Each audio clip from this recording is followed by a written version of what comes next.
TaylorMade Africa invited us to tell the story of one of their climbs of Kilimanjaro. They organised and booked the whole trip from the UK and talked us through every step of the climb before we set foot in Tanzania. They've been working with the African Walking Company for 13 years on the mountain, using some of the best equipped and trained guides around. We couldn't have asked for anything more, from the extensive pre-trip advice to the climb team and especially the food. This is the story of a climb of Kilimanjaro, brought to you by TaylorMade Africa. Many years ago, all the mountain was completely looks white. So people they were believing that that is the place where God lives.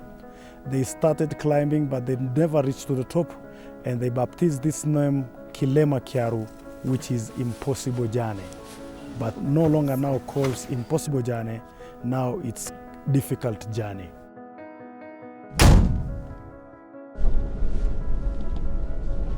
My name is Irina. I live in the UK. Originally I'm from Russia. Actually, have been to Kilimanjaro before. It was in '97, so it was 20 years ago. It's really different now. Our daughter was born 3 years after that, and now she loves mountains too, so she really wanted to climb Kilimanjaro. I'm Sasha, I'm from the UK, Manchester. I'm Joe Bradbury, I'm from the UK. I'm a photographer on this trip. My name's Faye and I'm from Australia. James, I'm from the UK. I'm a filmmaker. We're climbing Kili to document what happens on the trip. I'm Will, I'm a filmmaker from the UK. My name's Jane Young. I'm originally from the UK but have lived in Perth, Australia for the last 16 years. I've always been curious about climbing Mount Kilimanjaro, so I've come here with my husband before the joints get too achy. My name's Nigel Harris and I'm from Perth in Western Australia. Why am I climbing Kili? It's a holiday, but I'm also doing it partly for my mum as well, because she died at the end of last year. And she was a very keen bushwalker. And I just feel like, you know, it'd be nice to do just with her at the back of my mind as well. My name's Starch, I'm from Australia. My name is Dave Lord. I am from Wichita, Kansas, in the US. This trek is really something I'd wanted to do since I was a junior in high school, so past 40 years I've had it on my bucket list. Our route is the 8-day Lemosho route. So that started off today at about 2,100 meters at the park gate. It ends in 7 days' time at Uhuru Peak at 5,895 meters. Today was day one of the walk. We set off from Moivaro Lodge about 8:30 this morning after we'd repacked our bags a lot of times. As soon as we got to Londerosso Gate, we signed in. And we hit the trail, the first leg. It's taken us about 3¼ hours, I think, this afternoon to walk up here. But then we got here and the camp was all set up for us. We've been treated to a nice warm bowl of water to wash with. Great start to the trip. Tomorrow is one of our bigger days walking. I think we've got 6-7 hours, so it's a longer day. Hopefully it won't rain. That's all I asked for. Everything else is fine.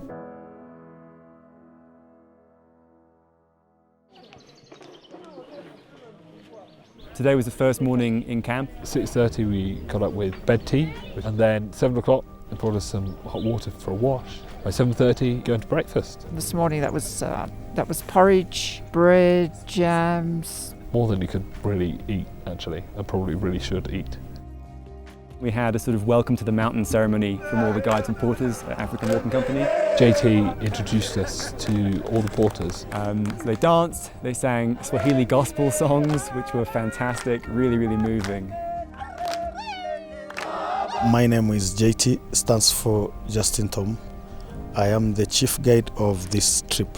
Today we have been walking through from Big Tree up to this Shira one now. We left camp about 9 o'clock and started out.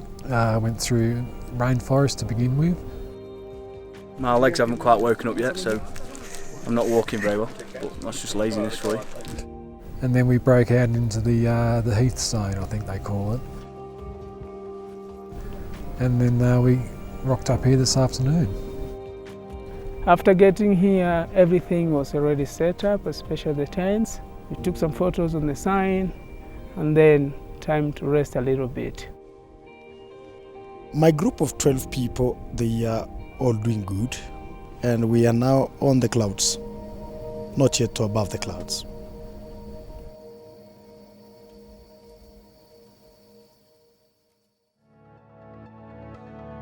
So today was a slightly lighter day, only 4 or 5 hours of walking.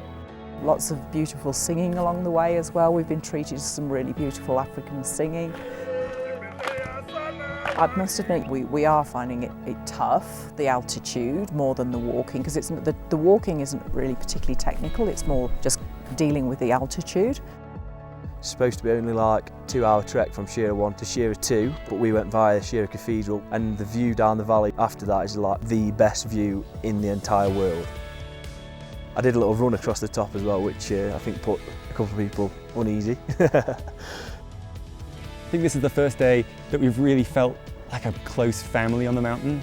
When you come into meals and when you're walking along. You merge into sort of like a family on the mountain. There's no arguments yet. Pretty good for day 3, I think. Look pensive.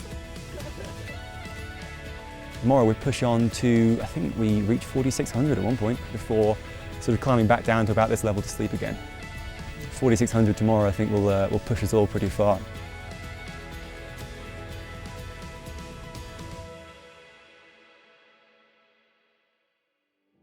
Straight out of camp, we just started walking up, probably for a good 2-3 hours, through the clouds, which was a bit disappointing because it blocked some of the views. We started to get into kind of rocky alpine desert, it's called, and then up to a place called Lava Tower. Which was pretty tough going, actually.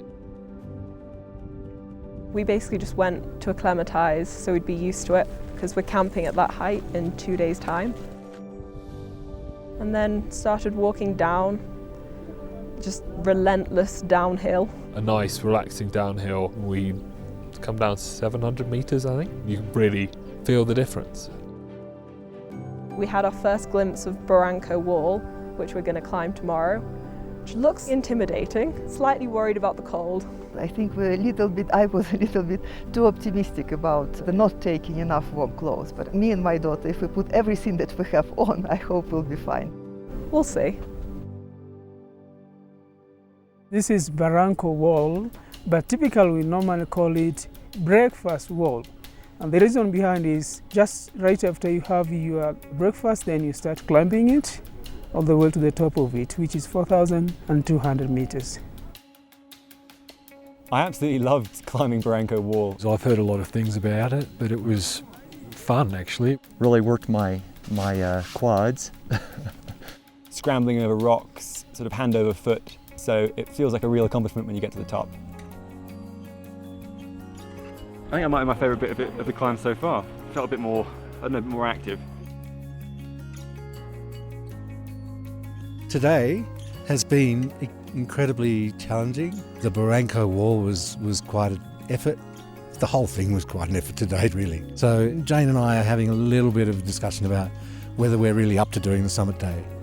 Obviously the summit is the achievement, but the whole thing's an achievement. Every step that you take is an achievement. So if it happens to end, today or tomorrow, it doesn't matter. So day 6 was, I guess, the calm before the storm.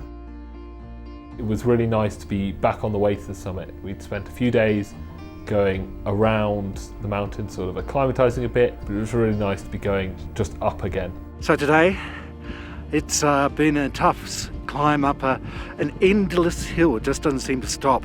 Yesterday I was pretty shattered in the afternoon, but this morning I'm not feeling too bad. It's gorgeous sunny weather and we're getting some wonderful views of the mountain and back down into the landscape below. It's stunning.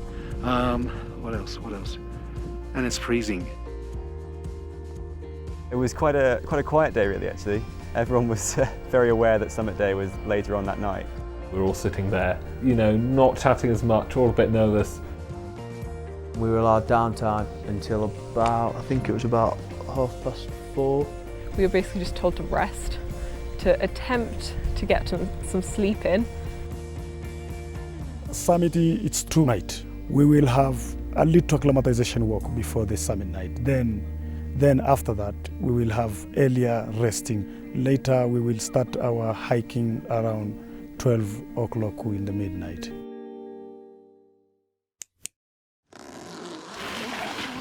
Jumbo friends.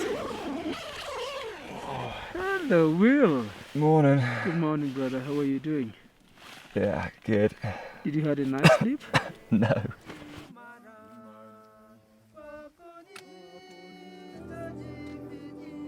Yeah, summit day is probably physically and mentally the toughest day of my life, actually.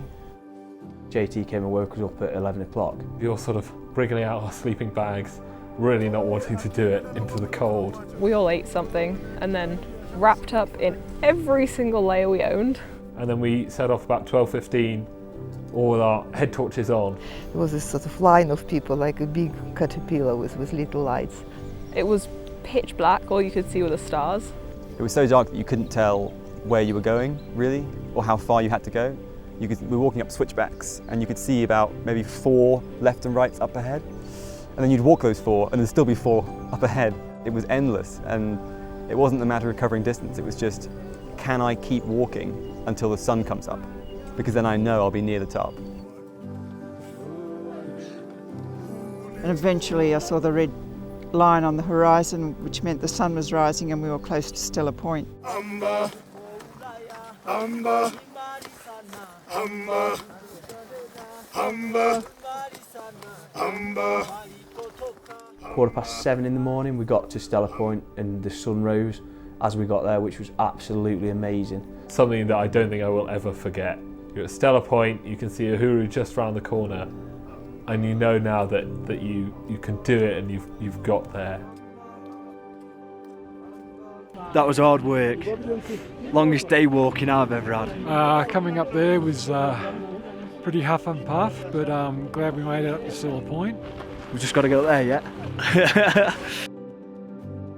And then we went round to Uhuru, which looks like nothing. And you think, okay, it's just a short walk, we'll just nip over there, grab the pictures, nip back, easy.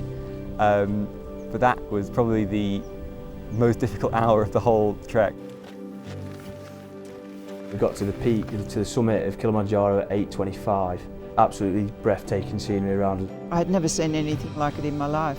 It's really hard to describe that feeling of elation, of knowing that you made it. That was something I've never experienced and I probably will never experience again. And then it's coming down. Never have I ever been down a hill so quick and so steep, and it was just so surreal that we'd been to the top of that mountain, 1,200 metres up and then 2,000 metres down in the space of 15, 16 hours. There was nothing that could have made that day any better. It's hard to beat the sense of satisfaction and achievement when you reach the top of the mountain you've been climbing for a week. So that was pretty special.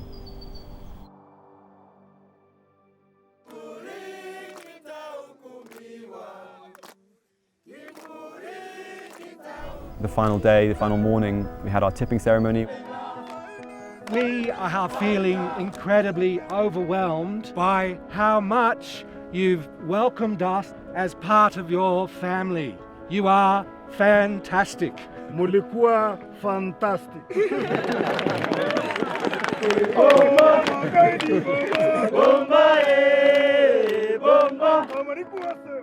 After day 7 was finished, we all thought that was the hard day over.